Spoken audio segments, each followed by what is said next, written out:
Hello students, welcome to brilliant study classes. आज हम इस क्लास में कक्षा 10 गणित के इंपॉर्टेंट क्वेश्चन पढ़ने वाले हैं, यानी कि ये बहुविकल्पीय प्रश्न आपके एग्जाम में आते हैं। ठीक है, तो यहाँ पर हम 10 पढ़ेंगे और नेक्स्ट पार्ट में हम 10 और बहुविकल्पीय प्रश्न पढ़ेंगे। तो चलिए स्टार्ट करते हैं। तो सबसे पहला क्वेश्चन है, ठीक है, जो कि बहुत ही इंपॉर्टेंट है, काफी बार आपके एग्जाम में आया हुआ है। ठीक है, देखिए, किन्हीं दो संख्याओं का एलसीएम 60 तथा एचसीएफ 3 है, एक संख्या 12 है, तो दूसरी संख्या क्या होगी। ये एक एक नंबर के होते हैं, इन्हें ओएमआर शीट पर भरना होता है। ठीक है, तो देखिए एलसीएम कितना दिया है 60, एचसीएफ कितना दिया है 3, दो संख्याओं का एलसीएम एचसीएफ दिया है और एक संख्या 12, तो दूसरी संख्या क्या होगी।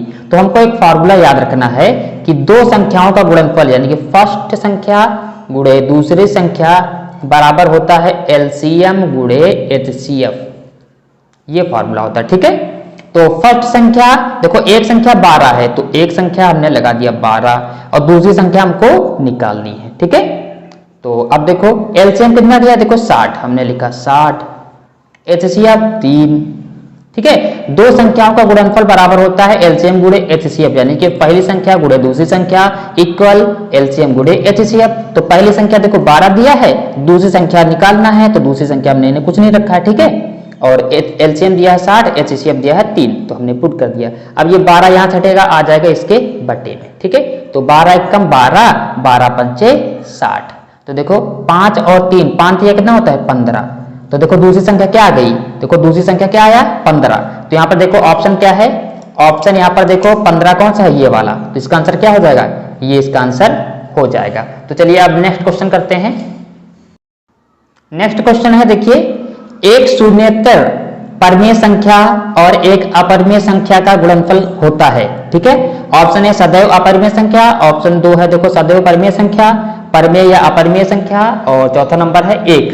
ठीक है, तो इसका आंसर क्या होगा। देखो शून्येतर परमेय संख्या यानी कि शून्य नहीं होना चाहिए, ऐसी परमेय संख्या जो शून्य न हो, और एक अपरिमेय संख्या, तो उनका गुणनफल हमेशा अपरिमेय ही आएगा। यानी कि परिमेय संख्या जो शून्येतर है और अपरिमेय संख्या, इनका गुणनफल हमेशा सदैव अपरिमेय संख्या ही आता है। तो इसका आंसर क्या हो जाएगा, ये वाला हो जाएगा। ठीक है, इसका आंसर ये होगा, ये आपको ध्यान रखना है। ठीक है, शून्येतर परिमेय संख्या और एक अपरिमेय संख्या, दोनों का गुणनफल आपका क्या होगा, एक अपरिमेय संख्या होगा। ठीक है, अब आगे बढ़ते हैं। देखिए क्वेश्चन नंबर 3 क्या है, रेखा युग्म समीकरण x + 2y - 5 = 0 और 4x + 8y - 20 = 0 के हल होंगे। केवल एक अद्वितीय हल, अपरिमित रूप से अनेक हल, कोई हल नहीं, और दो हल होंगे। ठीक है, तो इसको करने से पहले मैं थोड़ा एक फॉर्मूला आपको बता देता हूं। तो ये कुछ फॉर्मूले हैं, आप यहां पर देख सकते हैं। a1 a2 इक्वल होगा b1 b2 के और इक्वल होगा c1 c2 के, तब अपरिमित रूप से अनेक हल होंगे। यानी कि a1 a2 बराबर हो b1 b2 के और c1 c2 के, तब आपका अपरिमित रूप से अनेक हल। अगर a1 a2 b1 b2 के इक्वल नहीं है, देखो नॉट इक्वल, तो एक हल होगा। ठीक है, अगर a1 a2 b1 b2 के बराबर है लेकिन c1 c2 के बराबर नहीं है, तो कोई हल नहीं होगा। इसको आपको याद कर लेना। ठीक है, अब देखिए क्वेश्चन, देखिए क्या है क्वेश्चन, आप यहां पर देख सकते हैं। क्वेश्चन में देखिए, ये देखिए, तो a1 a2 b1 b2 c1 c2 निकालिए। ठीक है, तो यहां पर देखो a1 a2 क्या निकलेगा। ठीक है, तो यहां पर देखो इसके मल्टीप्लाई में क्या है, x के मल्टीप्लाई में कुछ नहीं है, तो 1 तो होता ही है, तो a1 क्या आ जाएगा, a1 की वैल्यू 1 आ जाएगी। ओके, और यहां पर देखो इसमें x का मल्टीप्लाई क्या है 4, तो ये a2 होगा। ये क्या होगा a2, ये क्या है 4। ओके, अब यहां पर देखिए b1 निकालना है, तो b1 क्या होगा, इस y का मल्टीप्लाई, इस y का मल्टीप्लाई क्या है 2, हमने लिखा 2, और b2 क्या होगा, b2 आप यहां पर देखो y का मल्टीप्लाई क्या है 8। अब ऐसे c1 निकालिए, c1 में देखिए y यहां पर देखो क्या है -5, हमने लिखा -5। c2 की वैल्यू क्या है, यहां पर ध्यान से देखो क्या है, यहां पर -20। ठीक है, देखो ये a1 होता है, यहां पर a2, ये b1, ये b2, ये c1, ये c2। ठीक है, अब यहां पर इसको क्या करेंगे, पुट करेंगे। ठीक है, तो चलिए क्वेश्चन में पुट करते हैं। तो यहां पर क्वेश्चन में पुट करते हैं। ठीक है, तो a1 a2 लिखते हैं, तो a1 a2, ठीक है, बराबर b1 b2, ठीक है, c1 c2, ऐसे फॉर्मूला रखो। ठीक है, अब देखो क्या बराबर आ रहा है क्या, तो a1 की वैल्यू क्या है 1, A2 की वैल्यू 4, गुड। और यहाँ पर देखो B2 की वैल्यू है 2 और सॉरी B1 की वैल्यू 2, B2 की वैल्यू 8 इक्वल C1 की वैल्यू -5 और CT की वैल्यू -20। ठीक है, अगर इसको सिंपल किया जाए तो 2 एकम 2, 2 चौके 8, 5 एकम 5, 5 चौके 20, ये माइनस कट जाएगा। तो देखो 1/4, 1/4, 1/4, कहने का मतलब क्या है, A1 A2 B1 B2 C1 C2 सब आपस में बराबर हैं। तो उसके लिए क्या होगा, उसके लिए मैंने फॉर्मूला बता दिया है कि अगर A1 A2 B1 B2 C1 C2 बराबर है तो अपरिमित रूप से अनेक हल होंगे। अगर A1 A2 B1 B2 ना होता बराबर तो केवल एक हल होता। अगर ये B1 B2 C1 C2 बराबर नहीं होता तो कोई हल नहीं होता। तो यहाँ पर ये वाला कंडीशन है, तो अपरिमित रूप से अनेक हल। तो इसका आंसर क्या हो जाएगा, ये वाला अपरिमित रूप से अनेक हल। ठीक है, अब क्वेश्चन नंबर देखिए 4, देखिए क्या है। क्वेश्चन नंबर 4 आपका देखिए, वह बड़ी से बड़ी संख्या जिसमें 70 और 125 को विभाजित करने पर क्रमशः 5 और 8 प्राप्त हो जाए। ठीक है, इनमें से कौन सी बड़ी से बड़ी संख्या है, तो 13 से करके देखते हैं। यानी 13 से इसको भाग करो तो क्या है 5 आए, और 13 से इसको भाग करो तो आ जाए ये वाला 8 शेषफल। ठीक है, करके देख लो। तो 13 इधर लिखते हैं क्योंकि देखो यहाँ पर 13 है ना पहले, तो 13 करो, फिर इसके बाद इसको करेंगे, उससे करेंगे जिससे हो जाएगा। ठीक है, तो यहाँ पर 13 करेंगे तो 13 से 70 का करेंगे। ठीक है, तो इसको करिए 65, 13 बचे 65, कितना बचेगा आपका 5। शेषफल देखो क्या आया है, शेषफल आपका 5 आया है। ठीक है, शेषफल इसका 5 आ रहा है। ठीक है, तो यानी कि पहली कंडीशन सेटिस्फाई, इसको भाग करने पर 5 आया। अब 125 को भाग करेंगे, यहां पर कर देता हूं। ठीक है, तो 13 को ही करता हूं 125। ठीक है, 13 9 117। ठीक है, तो कितना बचेगा आपका, इधर बचेगा 8। इसका भी देखो शेषफल, इसका 5 आया, इसका 8 आया, वही तो पूछ रहा था, 5 और 8 आए। तो वो संख्या कौन सी है, वो संख्या 13 है। 13 से भाग करेंगे 70 को तो शेषफल आपका आएगा 5, और 13 को भाग करेंगे आपको 125 का तो आ जाएगा 8 शेषफल। तो इसका आंसर ये वाला हो जाएगा। ठीक है, अब देखिए क्वेश्चन नंबर आपका 5 नंबर देखिए, 3 के प्रथम 5 गुणज का योग। 3 के प्रथम 5 गुणज यानी कि 3 का पहाड़ा 5 बार। इसका मतलब क्या हुआ, 3 के 5 गुणज यानी कि 3 का पहाड़ा। देखिए 3 एकम 3, 3 दूनी 6, 3 तरह के 9, 3 चौक 12, 3 पछी 15, 5 बार। देखो 5 गुणज, कितने गुणज 5, तो 1 2 3 4 5, उनका क्या निकालना है, योग। योग मतलब प्लस, सबको जोड़ो। ठीक है, सबको जोड़ेंगे, तो इनको सब जोड़ेंगे तो देखिए ये आपका 9 6 15। ठीक है, 15 और ये 15 30। ठीक है, 30 और देखो 12 और 3 15 45, कितना आ जाएगा 45। तो इसका आंसर क्या हो जाएगा, ये 45 हो जाएगा। ठीक है, बिल्कुल सिंपल है। अब आगे बढ़ते हैं, क्वेश्चन नंबर ये देखिए ध्यान से, ये क्वेश्चन क्या है आपका, द्विघात समीकरण 2x² - 4x + 3 = 0 के बारे में कौन सा कथन सही है ना, विचार कीजिए। ठीक है, तो यहाँ पर देखो दिए गए समीकरण से के विविक्तकर 0 से कम है, समीकरण के कोई मूल वास्तविक नहीं है, समीकरण के विविक्तकर 0 है, समीकरण के मूल वास्तविक हैं। तो यहाँ पर देखो विविक्तकर निकालना है, तो विविक्तकर का फॉर्मूला क्या होता है, d = b² - 4ac। क्या होता है विविक्तकर, d = b² - 4ac, ये फॉर्मूला होता है। तो जल्दी से निकालिए, तो b क्या होगा, ये b होगा, ये c होगा, ये 2a होगा। ओके, तो यहाँ पर b² यानी देखो माइनस का 4, तो -4 का स्क्वायर। ठीक है, 4 देखो a की वैल्यू क्या है, देखो 2, हमने लिखा 2। ठीक है, और यहाँ पर देखिए ध्यान से c की वैल्यू क्या है 3। ठीक है, इसको सॉल्व करेंगे तो 4 चौके 16 और 4 दूनी 8। ठीक है, 8 त्रिक 24। तो देखो 16 प्लस का ये माइनस का 24, तो बचेगा -8। तो d की वैल्यू क्या आई है, देखो -8 यानी कि d <0 है, d की वैल्यू <0 है। जब d की वैल्यू <0 होता है तो आपके मूल क्या होते हैं, वास्तविक नहीं होते हैं। मूल कैसे होंगे, काल्पनिक होंगे। यहाँ पे मूल कैसे होंगे, काल्पनिक। क्या चीज, मूल आपके काल्पनिक होंगे, वास्तविक नहीं होते हैं। जब d की वैल्यू <0 आएगी तब आपके वास्तविक मूल होंगे, ये लिख देता हूं। ठीक है, तो आपको याद रहेगा, तब आपके वास्तविक मूल होते हैं। ठीक है, समझ में आया। जब d की वैल्यू क्या आ जाएगी, <0 हो जाएगी तो आपके वास्तविक मूल होंगे। अगर d की वैल्यू बराबर आती है 0 के तो आपके होंगे समान मूल, समान मूल। ठीक है। तो यहाँ पर देखो क्या आया, डी की वैल्यू माइनस में आई है ना, यानी कि 0 से नीचे आई है। तो देखिए दिए गए समीकरण की विभेद शून्य से कम है, देखो शून्य से कम है, ये वाला सही है, ठीक है। और देखिए क्या है, काल्पनिक मूल है। मूल कैसे हैं, काल्पनिक। तो देखो यहाँ पे कहीं लिखा होगा, हाँ, समीकरण के कोई मूल वास्तविक नहीं है। वास्तविक नहीं है तो क्या होगा, काल्पनिक होगा। तो ए बी सही है, ए और बी सही है। तो यहाँ पर अभी देखो, अभी आपको ऑप्शन मिलेगा, यहाँ पर आप देख सकते हैं ए और बी सही है, बिल्कुल ये वाला आप बिल्कुल सही है, करेक्ट है, ठीक है। अब देखिए 7 नंबर, देखिए 7 नंबर क्या क्वेश्चन कह रहा है। 7 नंबर क्वेश्चन है, ए और बी सी एक आयत है जिसके 3 शीर्ष 0 3 है ना, 0 0 5 0 इसके विकर्ण है। विकर्ण की वैल्यू निकालना है एक आयत की, ठीक है। तो सबसे पहले इसको हम सॉल्व करेंगे। तो यहाँ पर हम क्या करते हैं, एक रफ ले लेते हैं। यहाँ पर देख सकते हैं, यहाँ पर हमने एक आयत बना लिया है और ये यहाँ पर 0 3 है, ये 0 0 यहाँ से हमने पुट कर लिया, बी और सी की वैल्यू नहीं दिया है, ठीक है। अब यहाँ पर हम विकर्ण निकालेंगे। तो विकर्ण निकालने के लिए यहाँ पर आपको ध्यान रखना है, ठीक है। तो देखो विकर्ण निकालने के लिए हम क्या करेंगे, दो बिंदुओं के बीच की दूरी वाला फॉर्मूला लगाएंगे, x2 - x1 का स्क्वायर प्लस y2 - y1 का स्क्वायर, ये अंडर रूट में रहता है, ठीक है। तो यहाँ पर हम ए बी निकाल देंगे तो ये हमारा पता चल जाएगा, क्योंकि विकर्ण सेम होते हैं, ठीक है, आपके आयत में। तो यहाँ पर हम निकालते हैं। अब बात करते हैं, यहाँ पर देखिए ध्यान से, x2 - x1। तो x2 क्या है, तो ये है हमारा क्या, x1, ये नीचे वाला x2 और ये y1 और ये वाला y2, ठीक है। यहाँ से पुट करना है। तो x2 क्या है, x2 है 3, तो 3 माइनस देखो x1 क्या है 0 उसका स्क्वायर प्लस y2 क्या है आपका 0 और y1 क्या है आपका 5 इसका स्क्वायर।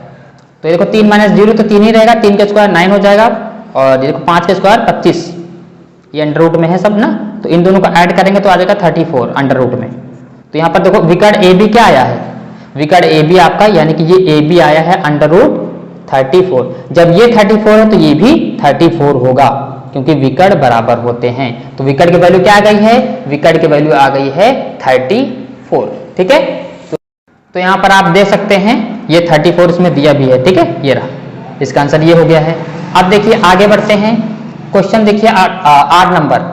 यदि समीकरण x² प्लस kx - 5/4 बराबर 0 का मूल 1/2 है तो k का मान, मूल दिया है यानी कि x की वैल्यू दी है, ये मान लेते हैं, ये हमारा क्या है x बराबर दिया है, ठीक है। अब क्या करना है, यहाँ पर इसके आपको मूल निकालना है, ठीक है। तो चलिए निकालते हैं, सिंपल मैं यही करता हूँ। तो देखिए, तो ये x की वैल्यू है 1/2, तो यहाँ पर देखो x², तो 1/2 का स्क्वायर प्लस k, देखो x है तो x की वैल्यू क्या है 1/2 माइनस क्या है 5/4 इक्वल 0, ओके। अब यहाँ पर देखिए 1 का स्क्वायर 1 ही रहेगा, 2 का स्क्वायर 4 हो जाएगा और k का मल्टीप्लाई से तो k और ये बटे में 2 माइनस के 5/4 बराबर 0। देखो सब में देखो, इसमें 4 है, इसमें 2 है, इसमें 4 है, तो एलसीएम आपका 4 आ जाएगा। तो इसमें भी 4 इसमें भी 4, तो 1 सेम रहेगा। यहाँ पर देखो 2 है, यहाँ पर 4, तो 2 से मल्टीप्लाई करना पड़ेगा, तो 2 से मल्टीप्लाई ऊपर करेंगे तो हो जाएगा 2k, ठीक है। क्या हो जाएगा 2k माइनस ये क्या है, देखो 4, यहाँ भी 4 तो 5, सिंपल क्या लिया, एलसीएम लिया है, ठीक है। अब देखिए यहाँ पर देखो 2k, क्या बचेगा 2k, ये यहाँ पर देखो ना माइनस का 5, ये देखो प्लस का 1, तो बचेगा माइनस के 4, ओके।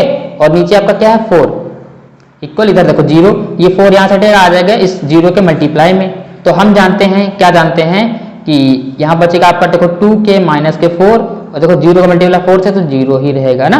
और यहाँ पर देखो 2k, देखो 4 उधर चला जाएगा, हो जाएगा प्लस का, तो 2 ये हटेगा, आ जाएगा इसके बटे में, है ना। तो k की वैल्यू क्या आ गई 4/2, 2 एकम 2, 2 दूनी 4, तो k की वैल्यू आ गई है आपकी 2। तो इसका आंसर क्या होगा 2, कहाँ ये रहा, ठीक है। अब क्वेश्चन नंबर 9 देखिए, ठीक है। क्वेश्चन नंबर 9 क्या है, दो त्रिभुज समरूप होते हैं। दो त्रिभुज समरूप कब होंगे, जब उनकी संगत भुजाएं यानी कि समानुपाती होंगी और उनके संगत कोण बराबर होंगे। जब एंगल सेम होंगे और संगत भुजाएं बराबर होंगी तो वो आपका समरूप त्रिभुज होगा। देखिए यदि इनके संगत कोण बराबर हो और इनकी संगत भुजाएं एक ही अनुपात यानी समानुपाती हो, यानी कि उपयुक्त दोनों, ऊपर दोनों ना, तो इसका आंसर क्या हो जाएगा ये वाला 3rd नंबर। दोनों कंडीशन है, कोण बराबर होना चाहिए और भुजाएं भी समानुपाती होनी चाहिए, ठीक है। अब क्वेश्चन नंबर 10 देखिए, यदि एक समकोण त्रिभुज में कोण C 90 डिग्री है और AC बराबर 3 सेंटीमीटर, BC बराबर 4 सेंटीमीटर। तो बिंदु C से जाने वाली माध्यिका की माप, ठीक है। तो यहाँ पर हम क्या करेंगे, हम एक त्रिभुज बनाएंगे, ठीक है। तो मैं यहाँ पर बना देता हूँ साइड में, ठीक है, त्रिभुज। तो यहाँ पर आप देख सकते हैं त्रिभुज बनाने वाला हूँ, ठीक है, ये रहा, ठीक है। यहाँ पर ये 90 डिग्री है, ये C है, ठीक है। तो ये A हो गया और ये आपका B हो गया। और क्या कह रहा है कि angle C 90 degree, AC 3 centimetre, AC यानी कि ये 3 सेंटीमीटर और BC 4 सेंटीमीटर, ये BC 4 सेंटीमीटर, ठीक है। उसके बाद क्या कह रहा है, उसके बाद क्या कह रहा है यहाँ पर देखिए, तो बिंदु C से जाने वाली माध्यिका, C से जाने वाली माध्यिका, ठीक है, C से जाने वाली माध्यिका। तो ये माध्यिका है, ठीक है। और यहाँ पर देखो पहले हमको ये निकालना पड़ेगा AB। तो AB कैसे निकलेगा, पाइथागोरस प्रमेय से, पाइथागोरस प्रमेय से करना पड़ेगा, ठीक है। और पाइथागोरस प्रमेय क्या होगी, जैसे कि हम जानते हैं कर्ण का स्क्वायर, कर्ण क्या है AB, तो AB का स्क्वायर यहाँ से करते हैं, AB का स्क्वायर बराबर लंब का स्क्वायर, लंब क्या है देखो 4 प्लस आधार क्या है 3, ठीक है। तो ये क्या हो जाएगा, AB का स्क्वायर बराबर 4 से 16, ठीक है, और ये 3 तरह की 9, ठीक है। ये स्क्वायर हटेगा, रूट लग जाएगा, तो 16 + 9 हो जाएगा 25 रूट में ना।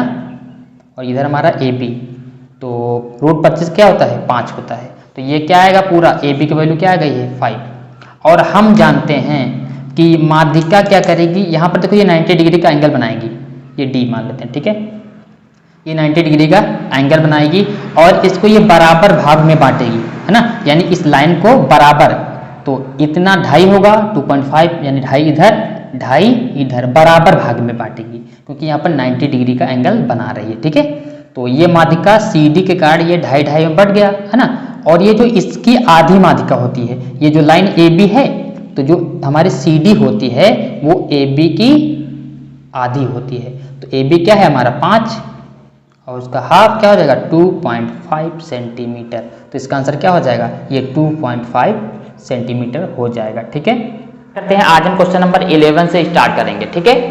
11 में आपका ट्रिग्नोमेट्री स्टार्ट हो रहा है, देख सकते हैं यहाँ पर, ठीक है। तो ट्रिग्नोमेट्री यहाँ पर है। तो क्वेश्चन देखिए क्या है, क्वेश्चन है sin theta minus cos theta बराबर 0। तो sin 4 theta plus cos 4 theta का मान क्या होगा, ठीक है। तो चलिए इसका हम सोल्यूशन स्टार्ट करते हैं। तो जैसे कि आप यहाँ पर देख सकते हैं क्वेश्चन क्या दिया है, sin theta minus cos theta equal 0, ठीक है। तो यहाँ से हम क्या करेंगे, यहाँ से देखिए ये sin थीटा, ये माइनस का है, उधर हो जाएगा प्लस का cos थीटा, ओके। देखो ये माइनस का cos है, उधर चला जाएगा प्लस का हो जाएगा। और यहाँ पर देखिए, आप देखिए यहाँ पर इसके मल्टीप्लाई में 1 होता है, तो ये sin थीटा cos थीटा यहाँ से हटेगा, आ जाएगा इसके डिवाइड में, ठीक है। यहाँ से हटेगा, आ जाएगा इसके डिवाइड में। तो sin theta upon cos theta होता है हमारा tan थीटा, ये तो आपको पता ही होगा। और यहाँ पर क्या है 1, ठीक है। तो यहाँ पर बताइए tan में किस एंगल की वैल्यू 1 होती है, तो tan 45 की होती है। tan थीटा बराबर tan 45 का मान क्या होता है आपका 1 होता है। अब ये tan से tan कटा तो थीटा बराबर कितना आ जाएगा 45, थीटा बराबर 45 आ गया है। अब हम क्या करेंगे, यहाँ पर देखिए हमारा मान किसका निकालना है, हमको मान निकालना है sin 4 theta plus cos 4 theta, ठीक है। तो sin 4 थीटा की वैल्यू क्या आई है 45, आप पुट कीजिए, प्लस cos 4 थीटा, तो cos 4 यहाँ पर थीटा की वैल्यू क्या आई है 45। sin 45 का मान क्या होता है, sin 45 का मान होता है 1/√2, ठीक है, ये आपको पता होना चाहिए, ये 4 ऊपर।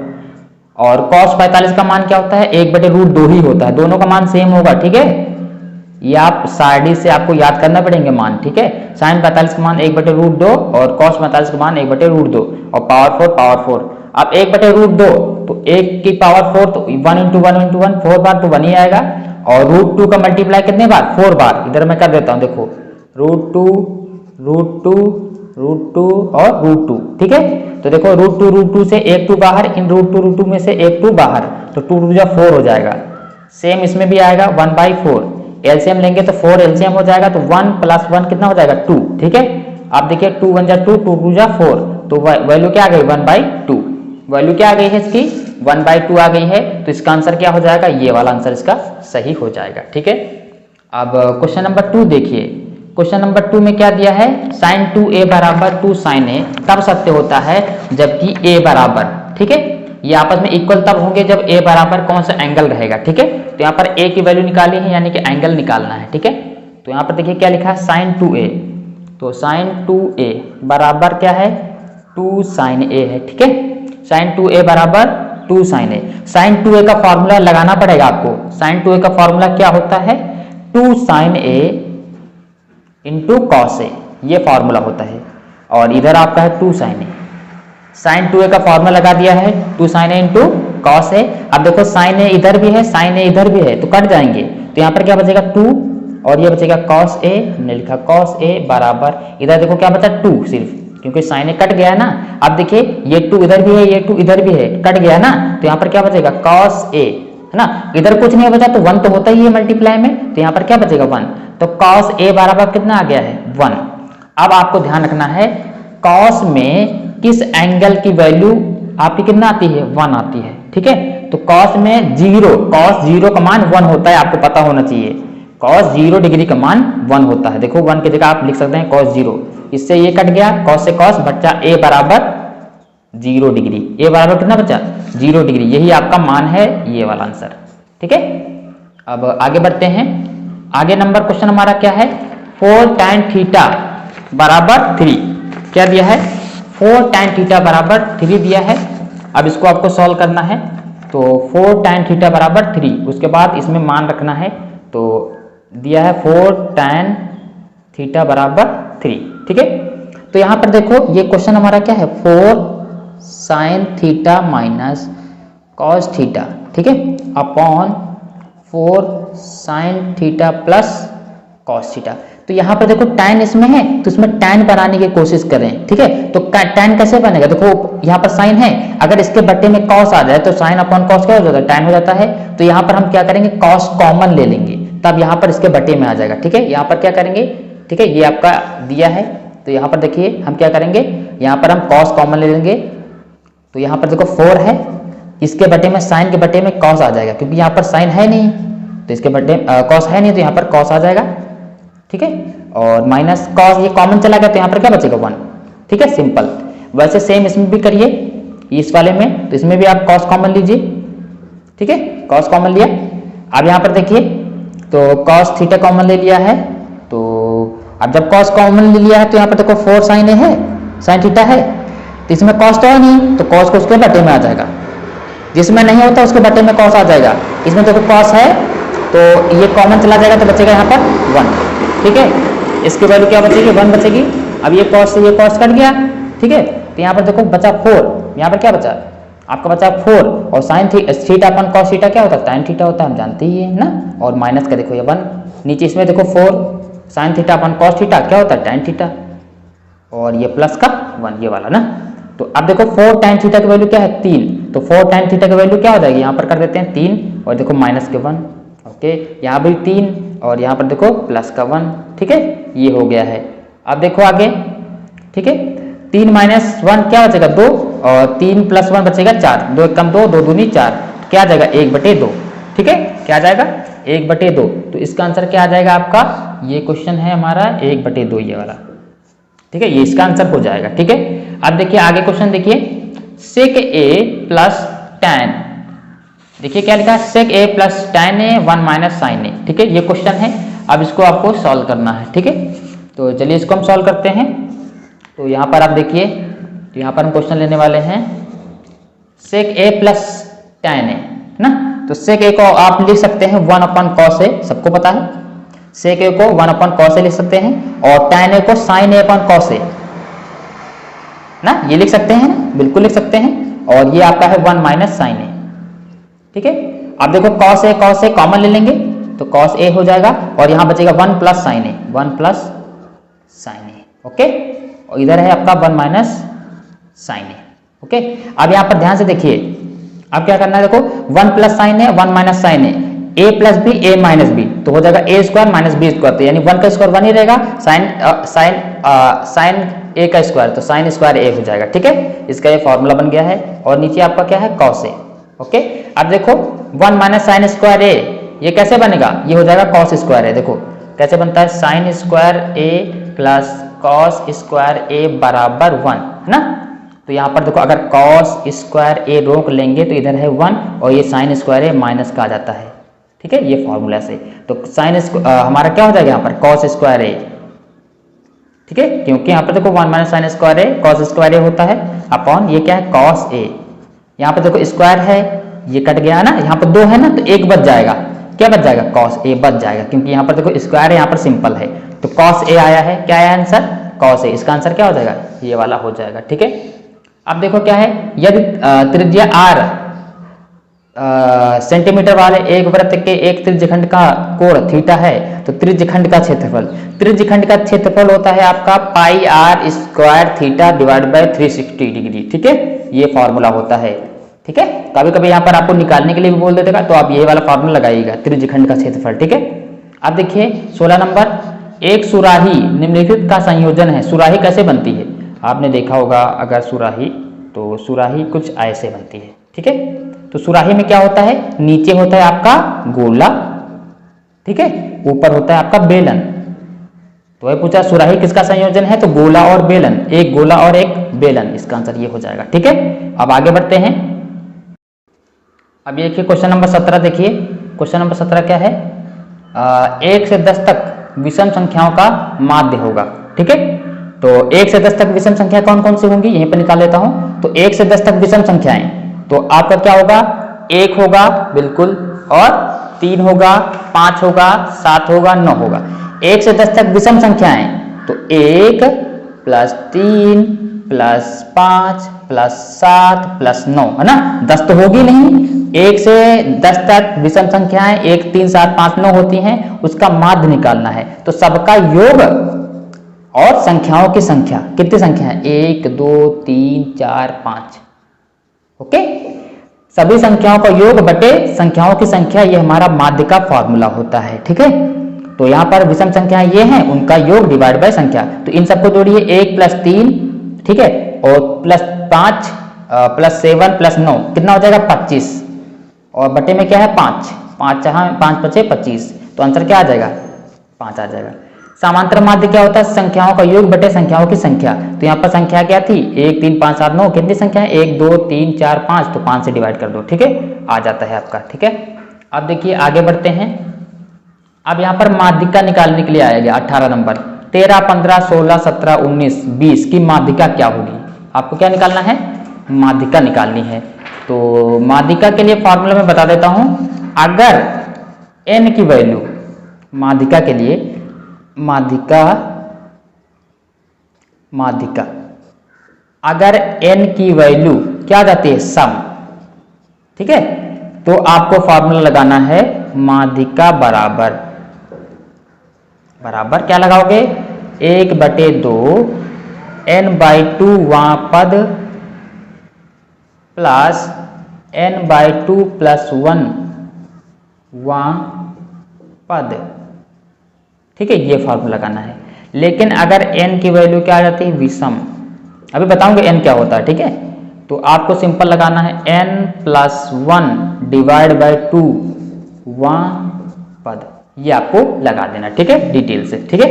अब यहां पर क्वेश्चन देखिए, आंकड़े दिया है, देखो 13 15 16 17 19, जो आंकड़े दिए हैं उनको पहले आरोही क्रम में लिखना है, पहले छोटा फिर बड़ा ना। देखो क्या है, 13 15 16 17 19 20, ये तो आरोही क्रम में दिया है। अगर नहीं दिया है तो सबसे पहले आरोही क्रम में लिखना है। उसके बाद देखो n मतलब कितनी संख्या है, 1 2 3 4 5 6, कितने संख्या 6, तो 6 क्या होता है, सम होता है। तो सम के लिए माध्यिका, देखो सम के लिए माध्यिका ये वाला फॉर्मूला ना। तो माध्यिका का फॉर्मूला क्या होगा, 1/2, तो यहाँ पर लिख देता हूँ माध्यिका बराबर क्या होगा 1/2, ठीक है, और n/2, n की वैल्यू 6 है ना, देखो बटे 2 वहां पर प्लस, उसके बाद क्या है n/2, n क्या है 6/2 + 1 है ना, वहां पद, ठीक है। ये अब इसको सिंपल करेंगे 1/2, ठीक है। आगे देखिए, तो 6/2 कितना हो जाएगा 3 वहां पद प्लस 6/2 यानी 3 और ये 4 वहां पद, ठीक है। आप देखो सिंपल करो, तो 1/2 है, हमने लिखा 1/2। तीसरा पद कौन सा है, देखो ध्यान से, तो तीसरा पद देखो 1 2 3, तीसरे नंबर पर कौन सा है 16, तो हमने लिखा 16 प्लस, और चौथे पद पर कौन है 1 2 3 4 17, ये क्या है 17। अब इसको सिंपल करेंगे, ठीक है, 16 और ये 17 कितना हो जाएगा 33। तो अब 33 का मल्टीप्लाई 1 से, तो 33 और बटे में क्या है 2, तो 33/2 आएगा माध्यिका, ठीक है, 33/2 आएगा। तो देखिए इसमें है 33/2 कहीं पर, देखते हैं 33/2 ये रहा, ठीक है, ये इसका आंसर हो जाएगा, ठीक है।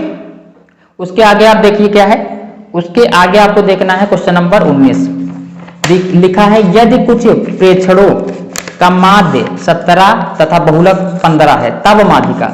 इसमें क्या दिया है, माध्य और बहुलक दिया है। जब माध्य और बहुलक दिया हो तो उसके बीच एक संबंध होता है, वो संबंध क्या होता है, माध्य माइनस बहुलक बराबर 3 गुणे माध्य माइनस माध्यिका। ये एक क्या है, एक संबंध है माध्य माध्यिका और बहुलक के बीच में। तो यहां पर देखो ये वाला लगा दो, सिंपल आ जाएगा आंसर। देखो क्या दिया, माध्य कितना दिया 27, तो हमने लिखा 27 माइनस बहुलक कितना दिया है 45, 3 गुणे माध्य कितना दिया है आपका 27, और माध्यिका ही हमको निकालनी है, ठीक है, माध्यिका ही निकालनी है। तो 27 में से 45 जाएगा, कितना बचेगा आपका, 27 में से 45 जाएगा तो आपका बचेगा, तो इन दोनों को माइनस कर देंगे तो 45 माइनस 27 बचेगा माइनस का 18, क्योंकि ये देखो माइनस का बड़ा है, ठीक है, और ये 3, देखो 3 और इधर है 27 माइनस माध्यिका, ठीक है, ये माध्यिका है, और ये देखो 3 यहाँ से हटेगा, आ जाएगा इसके बट्टे में, 3 × 3 3 × 6 18, तो आ जाएगा माइनस के 6 बराबर, इधर है 27 माइनस माध्यिका, ठीक है।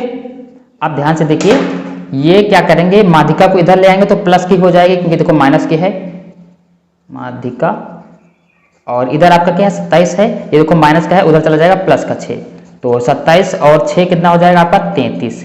तो माध्यिका क्या आ गई है, माध्यिका आपकी आ गई है 33, ठीक है, ये आपको ध्यान रखना है।